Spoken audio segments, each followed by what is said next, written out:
Okay, so you want to start a food delivery app. Find some restaurants, sign them up, hire a bunch of drivers, build a slick little app, and watch the orders come flooding in. It sounds simple, right? You connect hungry people with food, take a small cut, and get rich. But here's the strange part. The food delivery industry is worth over $150 billion globally, and almost every single company in it, DoorDash, Uber Eats, Deliveroo, and Grubhub, are losing money on practically every single order they deliver. Combined, they've burned through over $20 billion in the last few years alone, and yet these same companies are valued at tens of billions of dollars on the stock market. Investors just can't stop throwing money at them. Anyway, by the end of this video, you'll know exactly how that paradox works. You'll understand why delivery apps lose money while looking like massive successes, how the brutal unit economics break down line by line, and why a food delivery app isn't really a food business at all. It's a data and logistics monopoly in disguise. Look, to understand this train wreck, we have to break the business down into three distinct layers of cost. Layer 1 is the restaurant, Layer 2 is the delivery, and Layer 3 is the technology. And here is the kicker. All three of these layers have absolutely terrible profit margins on their own. Let's start with the restaurant side. This is the part most people think they understand. You order a burger for $20, the app takes a 20% cut, and the restaurant gets $16.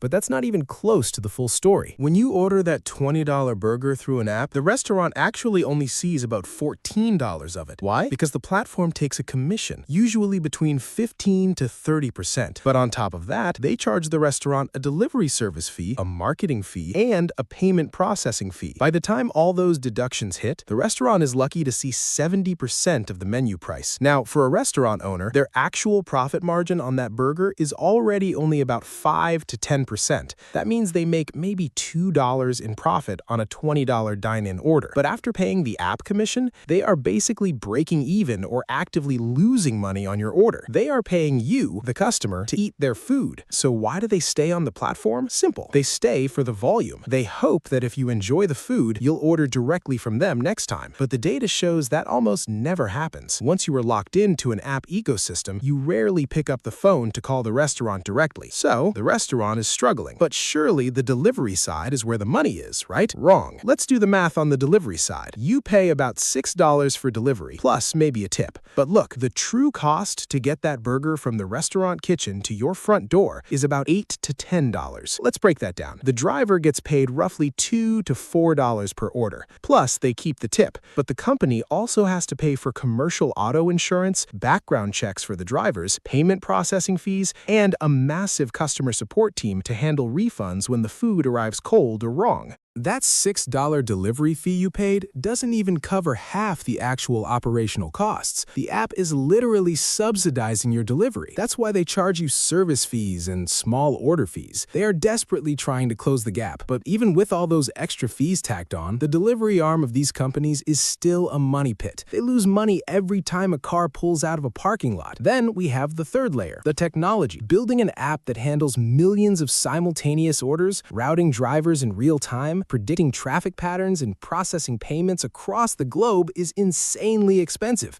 DoorDash and Uber spend hundreds of millions of dollars a year on research, development, and cloud computing. Here's the thing most people don't realize. These are fixed costs. It costs the same amount of money to run the servers whether they process 10,000 orders or 10 million. So when they expand to a new city, they have to spend millions on marketing and engineering just to get that city up and running. They are bleeding cash on infrastructure before a single taco is even delivered. So if the restaurants aren't making money, the drivers are barely scraping by, and the tech costs are astronomical, why are these companies still in business? Why are they losing money on purpose? It's called the blitzscaling strategy. They are burning through venture capital to buy market share. They want to be the only app you open when you're hungry. The moment they achieve total monopoly in a city, they can flip the switch. They can raise commissions, cut driver pay, and start printing money. In economics, this is called the winner-takes-all market. If DoorDash controls 70% of a city, it becomes too expensive for restaurants to leave the platform because that's where all the customers are. And it becomes too convenient for you to ignore because every restaurant is on there. But there is a massive problem with this strategy. The market isn't a monopoly, it's an oligopoly. Uber Eats and DoorDash are fighting tooth and nail for the same drivers and the same customers because there's no loyalty. You, as a customer, will open both apps and choose whichever has the cheaper delivery fee. The driver drivers will switch to whichever app offers the highest surge bonus that day. Because of this brutal competition, they can't raise prices enough to become profitable. If DoorDash raises commissions to 35%, restaurants will just sign exclusive deals with Uber Eats. It's a race to the bottom, and everyone is losing. So where is the actual profit? Where does the hidden money come from? It's not the food, and it's not the delivery. It's the data. When you order a pizza, the app knows your exact location, your spending habits, your dietary preferences, and exactly how much you are willing to pay to satisfy a craving. They build a psychological profile on you, and they sell that data back to restaurants as targeted advertising. A restaurant will pay DoorDash thousands of dollars just to appear at the top of your search results when you search for a burger. That's pure 100% profit margin for the app. They don't have to cook anything, drive anywhere, or even package the food. And here is where things get really interesting. Dark kitchens, also known as ghost kitchens. These are restaurants that exist only on the app. There is no storefront, no signage, and no dine-in. They rent cheap industrial spaces on the outskirts of town, cook multiple brands from one single kitchen, and don't pay prime real estate rent. Since DoorDash or Uber Eats owns the delivery network, they can take a massive cut from these ghost kitchens because the kitchen has no other way to get customers. If you are a ghost kitchen, you are 100% dependent on the delivery app for your survival. The app can squeeze you for 35 to 40% commissions, and you just have to accept it because you have no foot traffic. But even with this predatory structure, the companies still can't break even. And that leads us to the biggest existential threat to their business model: the workers. The gig economy workers are fighting back. Laws in California, New York, and across Europe are forcing apps to reclassify drivers as employees instead of independent contractors. If they have to pay minimum wage, health benefits, overtime, and paid sick leave, the unit economics completely collapse. Let's test that math. If a driver is paid $15 an hour minimum wage, plus payroll taxes, plus workers' comp, the cost to deliver an order doubles instantly. The app would have to charge you $15 just for delivery to break even. No one is going to pay $15 to deliver a $10 meal. That's why they are investing billions of dollars into autonomous delivery, robots and drones. Remove the human driver, and you remove the single biggest variable cost. But here's the irony. They're spending billions on self-driving tech, which means they're burning even more cash right now, hoping that the robots will save them 5 years from now. It's a massive gamble. If autonomous delivery takes off, the companies that survive this brutal price war will be the logistics kings of the 21st century. But if it doesn't, or if regulation kills it, they're stuck with an unprofitable business that requires constant subsidies to operate. So let's zoom out and look at the big picture. Who actually wins in this system? It's not the restaurant owner, who is paying 30% of their revenue just to survive. It's not the driver, who is putting wear and tear on their car and making less than minimum wage after expenses. And it's definitely not the customer, who is paying surge pricing when it rains, or getting cold food because the driver had to take a double order. The only real winners here are the early investors. The venture capital firms funded the massive losses, took the companies public, and cashed out their stock options at the peak of the market. They bought yachts while the drivers were fighting for tips. But there is a dirty secret hiding in plain sight. The food delivery app isn't designed to make money from food today. It is designed to control the future of urban logistics. Think about it. Once they master getting a burger to your door in 20 minutes, they can deliver your groceries, your medicine, your laundry, or your Amazon packages. Uber is already testing package delivery. DoorDash is already delivering convenience store items. The food is just the training ground. They are using your dinner to perfect the machine that is meant to replace the entire postal system and local courier services. If DoorDash can eventually deliver a package cheaper than FedEx or the USPS within a local city, they become a trillion-dollar logistics empire. And that is the only reason investors are willing to stomach billions in losses right now. They are betting on a future where everything you own is delivered by a DoorDash robot. But here's the final twist. Even that future might be flawed. The more autonomous these systems become, the fewer jobs there are. And if there are fewer jobs, the average person has less money to spend on delivery fees and convenience. The entire business model relies on a consumer class that has disposable income. If the gig economy cannibalizes itself and creates a huge wealth gap, who is going to buy the $20 burger with a $10 delivery fee? It's a paradox. They are destroying the middle class to create efficiency, but the middle class is exactly the customer they need to survive. So what's the verdict? Food delivery apps are currently a financial black hole. They are fascinating to study because they break every rule of traditional business. In a normal business, you sell a product for more than it costs to make. But in food food tech, you sell a product for $10, it costs you $15 to deliver, and you call that growth. The only way these companies survive is if they achieve total monopoly power